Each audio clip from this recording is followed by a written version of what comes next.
और इसी तरह चुनाव से ठीक पहले लाई गई अशोक गहलोत की लोक लुभावनी योजनाएं भी जनता का मन नहीं बदल सकी। हालांकि इन योजनाओं के दम पर गहलोत ने राजस्थान में हर 5 साल में सरकार बदलने के रिवाज को बदलने का दावा किया था। लेकिन चुनाव के इस नतीजे को देखकर यह साफ हो चुका है कि अशोक गहलोत का ये पैंतरा भी काम नहीं आया। मतलब चुनाव में गहलोत की जादूगरी भी नहीं चली। जबकि चुनाव से पहले गहलोत सरकार ने राज्य के लोगों के लिए योजनाओं की झड़ी लगा दी थी। किसानों की कर्ज माफी का वादा करने से लेकर आरक्षण पॉलिटिक्स पर भी कांग्रेस ने दांव खेला था। इसके अलावा 1.25 करोड़ महिलाओं को स्मार्टफोन देने की घोषणा हुई। सरकार का दावा है कि 40 लाख महिलाओं को स्मार्टफोन दिए भी गए, लेकिन बहुत बड़ी संख्या ऐसी महिलाओं की रही जिनके हाथ में स्मार्टफोन आने से पहले ही आचार संहिता लागू हो गई। मतलब कागजों में जो योजना गेम चेंजर दिख रही थी वो जमीन पर उतर ही नहीं पाई। यही हाल बेरोजगारी भत्ता स्कीम और दूसरी योजनाओं का भी हुआ। इसी वजह से चुनाव के जानकार बताते हैं कि गहलोत ने योजनाएं तो खूब बनाई,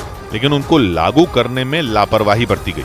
मतलब आधे अधूरे और अनमने ढंग से शुरू की गई योजनाओं ने गहलोत सरकार को फायदे के बजाय नुकसान पहुंचा दिया। मतलब राजस्थान की जनता ने एक बार फिर ब्रांड मोदी यानी प्रधानमंत्री नरेंद्र मोदी के चेहरे पर अपना भरोसा जताया। राजस्थान चुनाव में इस बार बीजेपी ने मुख्यमंत्री का चेहरा घोषित नहीं किया था और बीजेपी ने सिर्फ प्रधानमंत्री मोदी के नाम और चेहरे पर चुनाव लड़ा। और राजस्थान में इस बम्पर जीत के बाद यह साबित हो गया कि प्रधानमंत्री के चेहरे के आगे कोई नेता आसपास भी नहीं। मतलब राजस्थान में मोदी मैजिक के आगे अशोक गहलोत का जादू चला ही नहीं। चुनाव के नतीजों ने साफ कर दिया कि आम लोगों का भरोसा मोदी पर कायम है। इसी का नतीजा है कि राजस्थान में कांग्रेस के लोक लुभावने वादों और तमाम घोषणाओं के बावजूद राज्य में बीजेपी ने एकतरफा जीत हासिल की। प्रधानमंत्री ने राजस्थान में 14 रैलियों और 2 रोड शो के जरिए 200 में 102 सीटों पर प्रचार किया। इस दौरान प्रधानमंत्री ने कांग्रेस पर जमकर प्रहार किए। इसके अलावा चुनावी सभाओं को संबोधित करने के साथ ही उन्होंने चिट्ठी लिखकर जनता से बीजेपी को वोट देने की अपील की थी।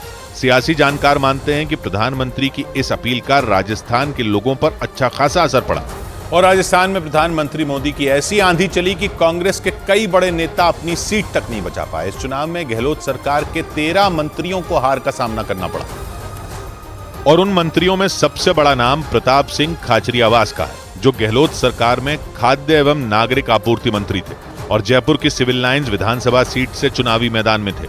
लेकिन उन्हें बीजेपी के गोपाल शर्मा ने करारी शिकस्त दी। इसी तरह नाथद्वारा से कांग्रेस नेता और विधानसभा अध्यक्ष सीपी जोशी भी अपनी सीट नहीं बचा सके। पिछले चुनाव में सबसे ज्यादा वोटों के अंतर से जीतने वाले और गहलोत सरकार में मंत्री रहे रघु शर्मा भी अजमेर की केकड़ी सीट से हार गए। इनके अलावा महिला एवं बाल विकास मंत्री और सिकराय से कांग्रेस प्रत्याशी ममता भूपेश और बीकानेर पश्चिम सीट से बीडी कल्ला को हार का सामना करना पड़ा। गहलोत सरकार में चिकित्सा मंत्री और लालसोट सीट से कांग्रेस उम्मीदवार प्रसादी लाल मीणा भी मोदी की सुनामी के आगे ठहर नहीं सके। हालांकि सरदारपुरा सीट से मुख्यमंत्री अशोक गहलोत और टोंक से कांग्रेस नेता सचिन पायलट चुनाव जीतने में कामयाब रहे। लेकिन अशोक गहलोत के लिए ये नतीजे इसलिए भी ज्यादा परेशान करने वाले हैं क्योंकि ऐसी सीटों पर भी कांग्रेस को बड़ी हार का सामना करना पड़ा जिन पर अशोक गहलोत का तगड़ा असर माना जाता है। यानी माना यह जाता है कि राजस्थान की इन सीटों पर मतदाता अशोक गहलोत के चेहरे पर ही वोट डालते हैं। लेकिन इस बार अशोक गहलोत के असर वाली सीटों पर उनका जादू नहीं दिखा। बीजेपी ने उनके असर वाली सीटों पर भी सेंध लगा दी। राजस्थान में 199 में कुल 51 सीटें ऐसी हैं जिन पर अशोक गहलोत का बड़ा असर बताया जाता है। इन 51 सीटों में 32 पर बीजेपी ने जीत का परचम फहरा दिया। ये सीटें पिछली बार से 12 ज्यादा हैं, जबकि कांग्रेस इन 51 सीटों में 10 सीटों का नुकसान सहते हुए महज 16 सीटों पर ही जीत दर्ज कर सकी। इसी वजह से माना जा रहा है कि अशोक गहलोत अपने गढ़ को भी नहीं बचा सके। हालांकि उन्होंने अपनी सरदारपुरा सीट पर 26,000 से ज्यादा वोटों से जीत दर्ज कर ली। अशोक गहलोत इस सीट से पिछले 25 साल से चुनाव जीतते आ रहे हैं और बीजेपी की जीत में पूर्व मुख्यमंत्री वसुंधरा राजे की भी अहम भूमिका मानी जा रही है क्योंकि राजस्थान में उन सीटों पर सबकी नजर थी जिन पर वसुंधरा राजे का असर माना जाता है। क्योंकि राजस्थान के मुख्यमंत्री रही वसुंधरा राजे वहां बीजेपी के बड़े चेहरों में एक है। उनकी अपनी सीट झालरापाटन पर तो उनका ऐसा प्रभाव है कि उन्होंने वहां से लगातार 5वीं बार जीत दर्ज की, वो भी 26,000 से ज्यादा वोटों से। लेकिन सिर्फ झालरापाटन ही नहीं बल्कि कई दूसरी सीटें भी हैं जिन पर वसुंधरा राजे का असर माना जाता है। राजस्थान में 199 में 42 सीटें ऐसी बताई जाती हैं जिन पर वसुंधरा राजे का दबदबा माना जाता है। इन 42 सीटों में बीजेपी को 22 सीटें मिली जो पिछली बार से भी 3 सीट ज्यादा है। जबकि कांग्रेस को वसुंधरा के असर वाली सीटों पर इस बार तगड़ा झटका लगा, क्योंकि उसे 6 सीटों के नुकसान के साथ 15 सीटें ही मिली। यानी वसुंधरा के सियासी कद ने राजस्थान की 42 सीटों का गणित बीजेपी के पक्ष में करने में बड़ी भूमिका निभाई।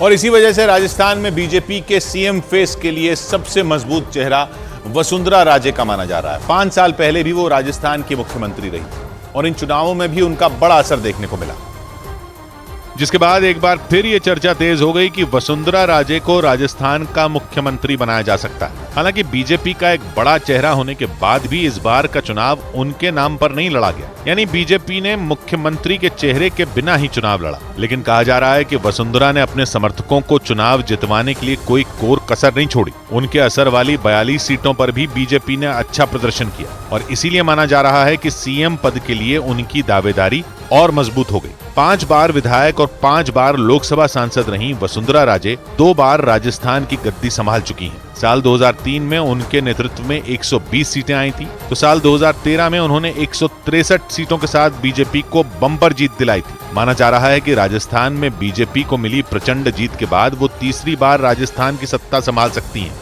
लेकिन राजस्थान में बीजेपी के मुख्यमंत्री चेहरे को लेकर जिन बड़े नेताओं का नाम सामने आया, उनमें एक नाम ऐसा भी आया जिसने सबको चौंका दिया। राजस्थान के अलवर से सांसद महंत बालक नाथ को सीएम पद का प्रबल दावेदार माना जा रहा है, क्योंकि बीजेपी ने राजस्थान में वही प्रयोग किया है जो उसने यूपी में 2017 के विधानसभा चुनाव में किया था। यूपी की तरह ही बीजेपी ने राजस्थान में मुख्यमंत्री पद के उम्मीदवार की घोषणा नहीं की। यूपी में 2017 में बीजेपी ने कट्टर हिंदूवादी छवि के नेता और सांसद योगी आदित्यनाथ के हाथ में राज्य की कमान सौंपी, तो राजस्थान में महंत बालक नाथ को कुर्सी दिए जाने की अटकलें। अलवर सीट से सांसद बालक नाथ को बीजेपी ने तिजारा विधानसभा सीट से चुनाव मैदान में उतारा। महंत बालक नाथ के चुने जाने की कई वजह बताई जा रही हैं। ओबीसी समुदाय से आने वाले महंत बालक नाथ पर दांव लगाने का फायदा अगले साल होने वाले लोकसभा चुनाव में भी हो सकता है। दूसरा ये कि उनके चेहरे का असर पड़ोसी राज्य हरियाणा में अगले साल होने वाले चुनावों पर भी पड़ सकता है, क्योंकि महंत बालक नाथ का संबंध हरियाणा के रोहतक के बाबा मस्तनाथ मठ से है, इसलिए हरियाणा में भी उनकी तगड़ी पकड़ मानी जाती है। और सिर्फ महंत बालक नाथ ही नहीं, राजस्थान में बीजेपी के सीएम चेहरे के लिए केंद्रीय मंत्री अर्जुन राम मेघवाल का नाम भी सामने आ रहा है। अर्जुन राम मेघवाल देश के कानून मंत्री हैं और बीकानेर से सांसद हैं, और उनकी बेदाग छवि और राजस्थान में लोगों के बीच अच्छी पकड़ की वजह से उन्हें सीएम पद का प्रबल दावेदार माना जा रहा। 2019 में लोकसभा चुनाव जीतकर सांसद बने अर्जुन राम मेघवाल को कानून मंत्री का अहम पद दिया गया, लेकिन अब माना जा रहा है कि बीजेपी राजस्थान में उनकी ताजपोशी कर सकती है। उनके गृह जिले में तो ऐसी चर्चाएं तेज भी हो गई। इसकी एक बड़ी वजह बीकानेर में पार्टी का प्रदर्शन भी है। बीकानेर की 7 सीटों में इस बार बीजेपी ने 6 सीटों पर कब्जा जमा लिया, जबकि बीकानेर जिले में 2 सीटों के नुकसान के साथ कांग्रेस सिर्फ 1 सीट पर सिमट गई। यानी अर्जुन राम मेघवाल का प्रदर्शन पिछली बार से भी बेहतर रहा। दूसरी एक बड़ी वजह यह है कि वो दलित समुदाय से हैं। राजस्थान में करीब 18% लोग दलित समुदाय से आते हैं। इसका मतलब कि अगर राजस्थान की कुर्सी किसी दलित के हाथों में जाती है तो 2024 में बीजेपी को दलित समुदाय का साथ मिल सकता है। और गजेंद्र सिंह शेखावत का नाम भी मुख्यमंत्री पद की रेस में सामने आ रहा है। गजेंद्र सिंह शेखावत केंद्र सरकार में जल शक्ति मंत्री हैं और जोधपुर लोकसभा से सांसद, और छात्र जीवन से ही बीजेपी से जुड़े हैं। राजस्थान में बीजेपी के छात्र संगठन अखिल भारतीय विद्यार्थी परिषद के बड़े नेता रहे गजेंद्र सिंह शेखावत जोधपुर में अशोक गहलोत के परस्पर विरोधी रहे। अशोक गहलोत के बेटे वैभव गहलोत को 2019 में उन्होंने 2.5 लाख वोटों के अंतर से हराया था। इस बार भी गहलोत के असर वाली सीटों पर कांग्रेस को तगड़ा झटका लगा, जिसमें गजेंद्र सिंह शेखावत की भूमिका अहम मानी जा रही है। खबरें तो यहाँ तक हैं कि गजेंद्र सिंह शेखावत को चुनावी नतीजों के फौरन बाद हाईकमान ने दिल्ली बुला लिया।